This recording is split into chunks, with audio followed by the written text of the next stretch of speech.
Very quick refresher for Birad. Still waiting for Birad 6. Birad 5 was released in 2013, 12 years ago. We should not use satellite mass. We have to use additional close findings. It's not a big change to say what term to use. Those are the ones that are 1 to 2 centimeters from the index mass, and it will not change the clinical management because it will not change the staging and describe it, but not need a biopsy. Or the more the focus on the MRI report, maybe remove from MRI and use non-mass enhancement. Okay. Initial, the word initial enhancement followed by washout on delayed phases, for instance. Initial, instead of that, say peak because initial is okay. Category, another change is that you, in the history, you say what is the reason for that examination in one of these categories. For instance, you say screening because of elevated risk, dense breast tissue, or because of BRCA gene, or it's a diagnostic workup, follow-up category 3, clinical finding, follow-up after biopsy. Say that it is a follow-up MRI for a benign biopsy before. Or you say that it's a current breast cancer, for instance, initial staging, extent of disease, or response to neoadjuvant treatment. So they say that pick one of these three: screening, diagnostic workup, or current breast cancer as the first word of your clinical history. That's like an indication. Remember that you have to say what type of response. Just you say either it's a stable disease, partial response to treatment, complete imaging response to treatment, or interval disease progression. So when you say that there is a response to treatment, you have to say whether it's a partial or complete response to treatment. So the Birad manual has like different section for mammogram, ultrasound, MRI, and then has a follow-up and outcome monitoring. FAQ, they talk about unusual situation or a situation that may be confusing, and this is suggested way to report those. And it exists for the ultrasound too, for MRI too. It has a guidance and a frequent asked question that I'm going to talk about those things. Majority of the thing are a screenshot from these sections. And then these are the area of confusion. Again, examples and areas of confusion, the same thing. I have something. So there are a card that you can download. It's from here, ACR Birad slash Birad. You say acr.org slash Birad. You can download this card. Masses seen or two views. When it is circumscribed, on minimum 75% of border you can see it. You call it circumscribed. So you don't need to see 100% of it. If you see majority of it is circumscribed, you can call it circumscribed. And obscure, the same thing. Density, high density, equal density, or fat containing has hamartoma, galactocele, oasis. And high density masses, because the cancer cells are denser than the normal breast tissue, you use the density.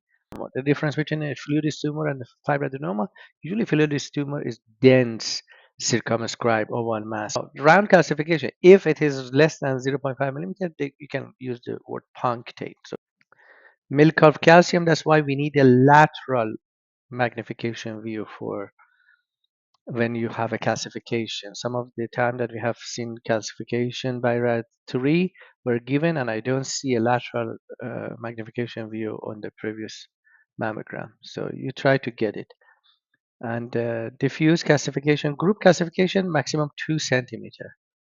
And then developing asymmetry is a worsening of a focal asymmetry. Focal asymmetry, you see it on two views, and you should have timing. You should have an old study. And architectural distortion is the one that when there is no central mass, if there is a central mass with that distortion, you call it a speculated mass. So solitary dilated duct, 10% of them are malignant, majority of them are just benign. Did you know that the assessment text, when you say benign, negative, probably benign, that is a mandatory part of the report, but number 1, 2, 3, category 3, or BIRAD 2, BIRAD 3, those are not mandatory. So the numbers are not mandatory. BIRAD 6, only a known cancer that has completed radiology workup, you give it BIRAD 6. If you need additional biopsy, you give BIRAD 4 to that report. And during the chemotherapy, we keep BIRAD 6, and even when the imaging finding disappear, when they've had a surgery, then it becomes BIRAD2. Now, if there is a negative margin, it goes to BIRAD2. If there is a positive margin, even though you don't see the cancer, but the positive margin makes it BIRAD6. For the ultrasound, you see the circumscribed. For the ultrasound, you need to see 100% of it to call it circumscribed. All of it needs to be circumscribed. This was different from the mammography. Mammography, even if a little bit of it is not very well seen, you can still call it circumscribed mass. But for ultrasound, all of it needs to be. And then the term complex cystic and solid mass, which is a mass, see subdivision of a mass, but complicated cyst is a cyst, right? So we have complicated cyst and we have complex cystic and solid mass. We don't have a complex cyst. That term doesn't exist. There's no complex cyst. When you have any of these things in this list, a complicated cyst, a mass in the skin, a lymph node, intramammary lymph node, or something like that, you do not, what is this special case? It means that you do not need to describe it and then say what it is. You can just say what it is and go. You don't need to say there is an oval, hypo or oval, anechoic, circumscribed mass in the right breast that is a simple cyst. You can just say that there's a simple cyst there or lymph node. You don't need to describe. You don't need to say there is an oval circumscribed mass with a fatty hiloma. You do not need to describe what it is. Just call the name of it. Fat necrosis is among them. Proper application of BI-RAD3 in ultrasound. Based on evidence, you can give it to when there is a solid oval circumscribed mass, almost like a fibroadenoma, but you don't have a prior exam or biopsy, for instance, but you call it BI-RAD3. Then complicated cyst, not a complex cystic and solid mass. That needs a biopsy. This one you can give it by RAD3. And cluster microcyst, you can either give it by RAD2, they say, or you can give it by RAD3 and follow it. Architectural distortion, and refraction, shadowing at the edge of fat lobule that you don't know if it is like mass or not, you can give it a by RAD3. So this is for MRI. You can see the amount of glandular tissue. There is no mention of word density. You say the glandular tissue is almost entirely fat, and this is based on what you see on T1 fat saturated image. Based on this, you describe what is the, and you don't need to say the left and right breast separately. You give, this is one of the things that they have mentioned. You give the worst one. If one breast is scattered, the other one is heterogeneous, just simply say heterogeneous fibroglandular tissue. And focus of enhancement, this was in the BIRAD, but in BIRAD 6 they may remove it. Focus was something that's less than 5 millimeter. You cannot see the detail to say whether it's a mass or not. So focus in the BIRAD 6 probably is going to be removed. And instead of that, say, you just say there is a mass. And if you can't see definitely a mass, you call it non-mass enhancement. That initial enhancement, remember that in Pilot 6 probably they're going to change it to peak, but who cares? That's this initial phase. And non-mass enhancement, it can be focal. It's usually more than 5 millimeter, but less than a quadra. So if it's less than 5 millimeter, before we would have called it a focus. Now in the Pilot 6, they will say non-mass enhancement instead of saying a focus of enhancement. So no focus of enhancement will be used in Pilot 6. Hopefully it will come out soon. And if it's broader than a quadrant of the breast that has a non-mass enhancement, you call it regional. So segmental usually is smaller than a quadrant and has a triangular shape, and then regional is broader than a quadrant of the breast. You say regional non-mass enhancement. Now here are some screenshot of those FAQ section or examples that I mentioned. For instance, in this one it says that you have a discrepancy. You had let's say mammogram, patient had a mammogram and MRI. The mammogram saw something suspicious, tiny calcification that needs a biopsy, and they gave it BIRAD 4. Now you look at the MRI, you don't see anything. You don't see anything on that. What BIRAD you need to give to that MRI? It says that it suggests that you have to describe it and give it a BIRAD 4 because of the mammogram. You describe it. You say the mammogram, the MRI does not show any suspicious.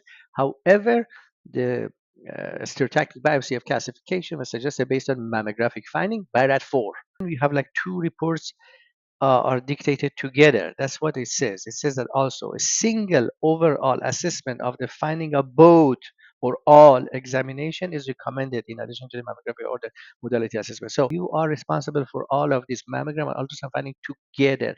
And at the end, the assessment is your final assessment of everything together. So try to put them together And instead of just like having that. Another thing that I wanted to suggest unrelated to this is that when you have a biopsy and then there's a clip check, please do not link the clip check mammogram to the biopsy report. If this clip was migrated or something, yeah, you can talk about it in the biopsy report too. But what I don't want to see is that we have a long report and then the first is a biopsy and then is a clip check. And to find what did you biopsy and what was the results, you have to like look up and down several times. In the middle of it, there is a mention of what was the biopsy results. I don't want that. I want the biopsy report to be whatever you want to talk about. Talk about at the end, very bottom, very clear, very last paragraph says that the biopsy of right breast 2 o'clock 5 centimeter mass was benign fibroadenoma. Then whether they safely put the clip and there was no complication and we took a mammogram of the right breast in CC and the technologist was this. And these are all increase the length of the report but doesn't have any value. If the clip is migrated, if the clip was not deployed, something clearly in the bottom of your biopsy report say that, hey, by the way, note, whatever you want to use it, note the clip from this biopsy migrated 2 centimeters laterally.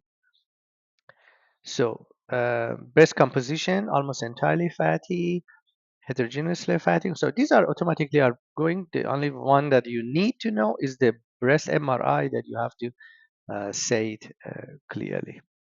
High mass density is significantly associated with malignancy. Remember the one that I said, for instance, of phyllodes tumors, phyllodes tumor fibroadenoma. The high density is that, but the density is something that is related to X-ray attenuation. Here's an example of fat containing, so like could be a fat necrosis, or you see because it has a yeah, the lucent center. Now this was the benign. So for the calcification, you can describe amorphous, coarse, heterogeneous. Your decision to do the biopsy is the important one, and you can see that when they look at different type of this calcification at the end.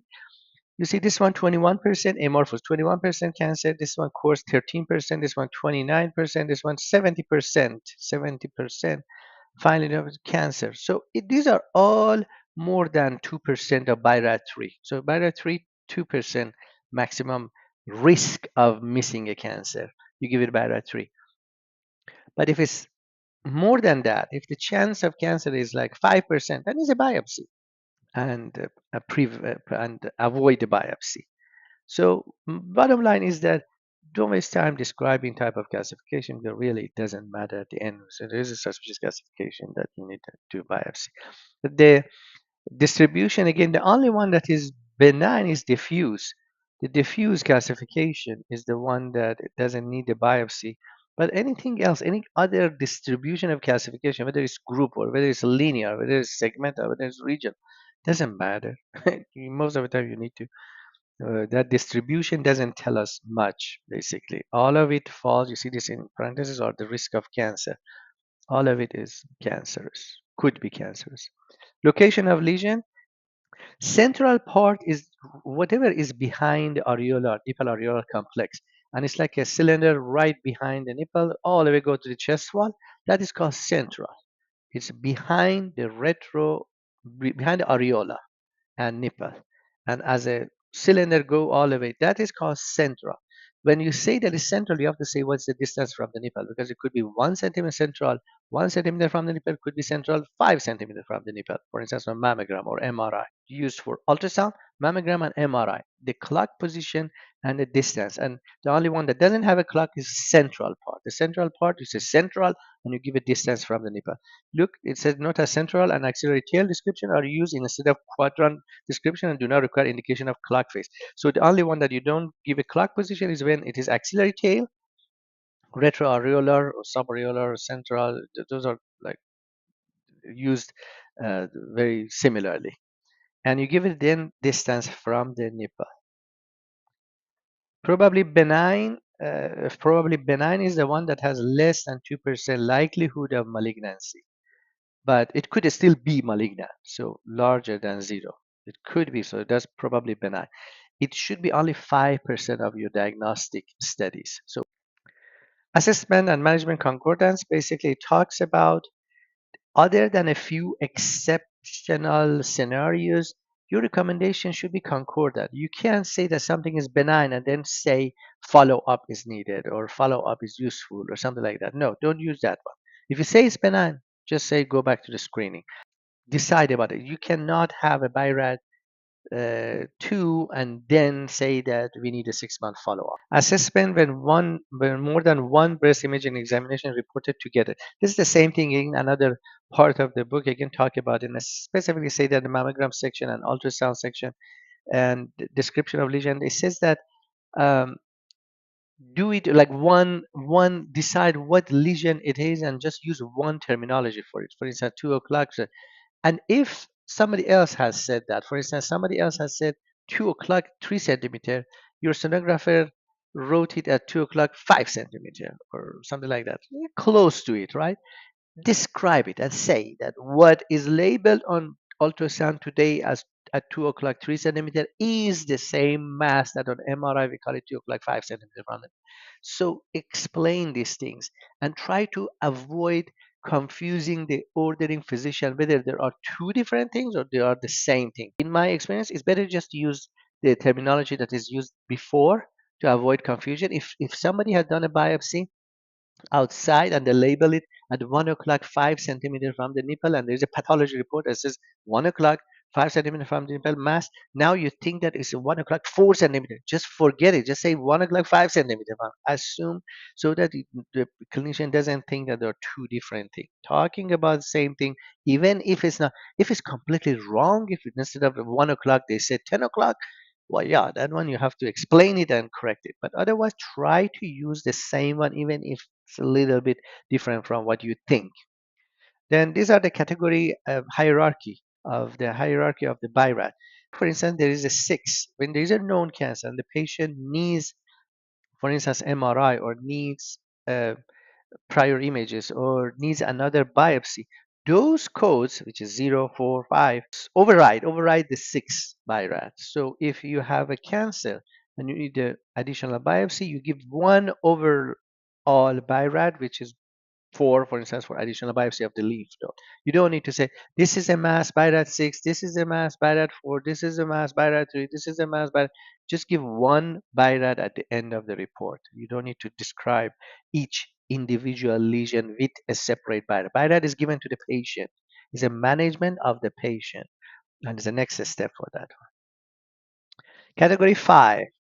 This is something that I don't use it. I rarely use category 5. But this was used initially for those lesions that had such a like bad feature, like a speculated mass or something, that they wanted to do one stage surgical treatment with axillary, for instance, dissection. You wanted to tell the clinician or surgeon that is so suspicious that go ahead and remove it and get a clear margin and do the axilla. In the past, the patient, after having such as like a speculated mass, wouldn't do biopsy. They will send the patient directly to the surgeon. And if there was a circumscribed mass that could have been a fibroadenoma, you could divide at 4 so that they know that, okay, it's probably a fibroadenoma. If it was a speculated mass, you signal the surgeon and go ahead and do the treatment for the surgery, and which includes the axillary, basically. These days, that doesn't happen because no surgeon will take the patient to the surgery without doing a biopsy. So right now, the thing that happened, whether it's an oval mass or a speculated mass, you don't need to say how much suspicion you have. You just say that there's a biopsy, needs a biopsy. And when the biopsy is done, you can just then send the patient to surgery. And that discordant can happen with anything, with any. You biopsy by that 4 2, you biopsy an oval mass and it comes back as normal breast tissue. And you know that no, it's like an oval mass. It's clearly a mass, so the needle missed the target. So you can say discordant on BIRAT 4. The reason why I don't use BIRAT 5 is that BIRAT 5 still has 5% chance of being wrong and being something that is not a cancer, even something that is looking just like a cancer, come back like fat necrosis or something like that. We just appear to be a little bit stupid in front of the patient. Does it say that the numbers should be there or not? And the wording, highly suspicious or suspicious, the wording is mandatory, the numbers are not mandatory. Another one here, And it says that when you see something on mammogram, but you don't have it on ultrasound or vice versa, you give it just a joint BIRAT 4. You don't give BIRAT 2 to other one and then BIRAT 4. Just give one BIRAT, and that's the most suspicious one. Another one, how to measure. It says that you don't need to be worried about to be like axis or transverse or longitudinal. The longest dimension of that target is important, even if it's on oblique for solidus masses or irregular shaped masses. So the sonographer should give you the longest dimension no matter what orientation of the uh, target is. Documentation of cysts, intramammary lymph node, and multiple benign. It says that when there are several cysts, you don't need to document every single one of them. You see that? It says that measuring the largest in each breast is enough along the longest axis. Just one measurement. If there are like 5 cysts, you don't need to measure each one of them in 3 dimension in millimeter. Just the longest dimension. So if there are multiple cysts, largest measuring 1.5 centimeter in upper outer left breast. That's it. You can move on to that one. And for lymph node, you can just say that there is an intramammary lymph node. That's it. You don't need to even measure it. Benign masses, when there are multiple bilateral benign masses, you can assume that they are benign. It's just there are multiple benign masses benign on mammogram. You don't need to each document each single one of them.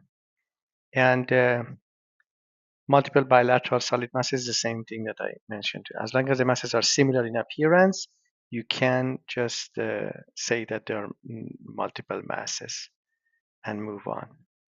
And isoechoic, when we say isoechoic hypoechoic, is relative to the subcutaneous fat. So this is a mass that has the same echogenicity as subcutaneous. So this is our reference. Based on that, we say something is hypo, hyper, or iso.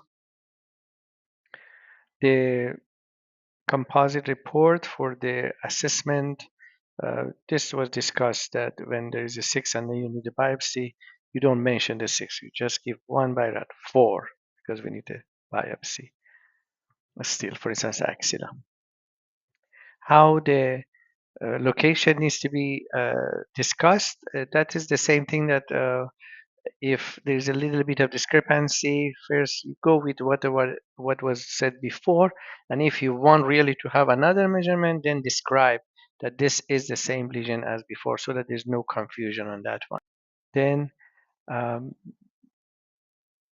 the right breast seen, see this is an example. The right breast mass seen at previously at 10 o'clock 5 centimeters from the nipple is the same mass on today's exam as 11 o'clock 6.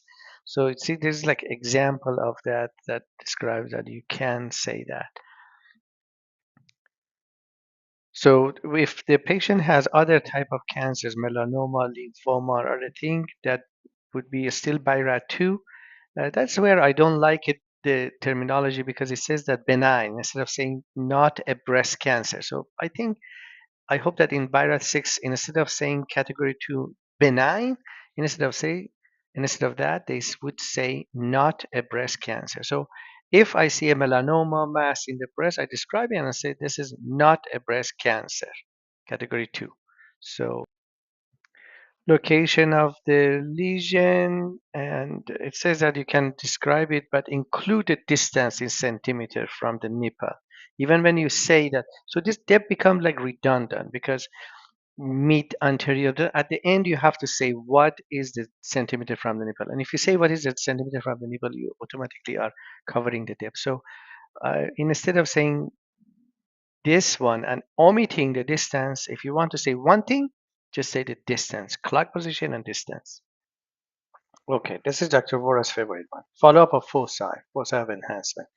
It says that the one when you look at this foci of non-mass enhancement, then you look at the T2 weighted image, or STEER or T2 weighted. It says that it could be helpful for evaluation.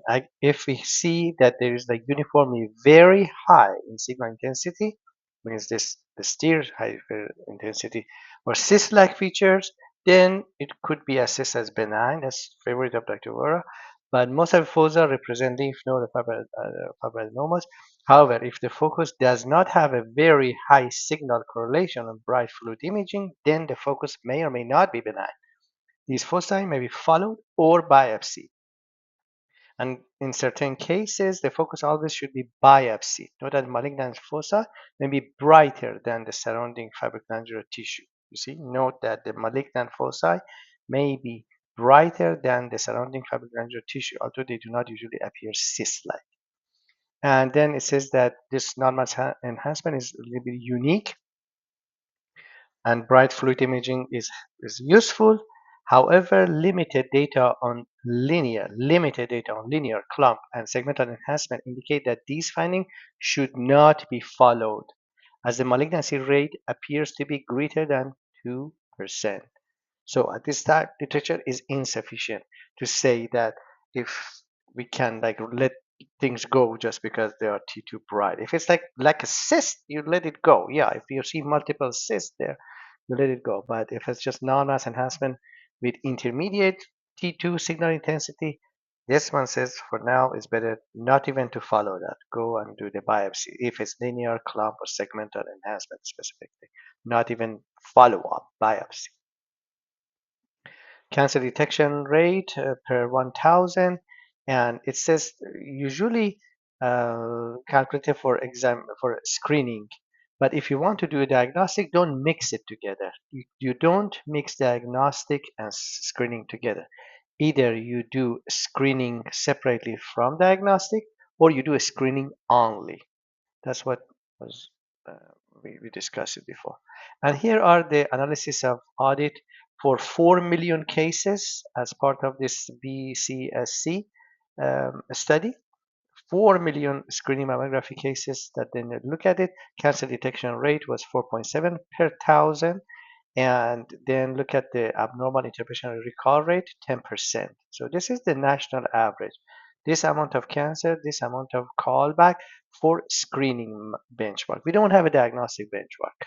You can measure the diagnostic benchmark of our study, but we don't know if it's good, bad, because the large data set like this one does not exist for the diagnostic. And screening mammography, again, cancer detection rate more than 2.5, and then PPV2 is about 20 to 40%. This is one you do the biopsy and then how much of it come back as cancer. So this is 20% to 40%. So majority of the biopsies still okay to come back as benign. And then it says that do we need to do separately screening and diagnostic audit? It says that well, the FDA doesn't need it to do it. Only the screening is part of the mandatory thing. If you want to do diagnostic, great. If not, don't worry about this. That's it. I hope that this was a little bit useful for you. Thank you so much.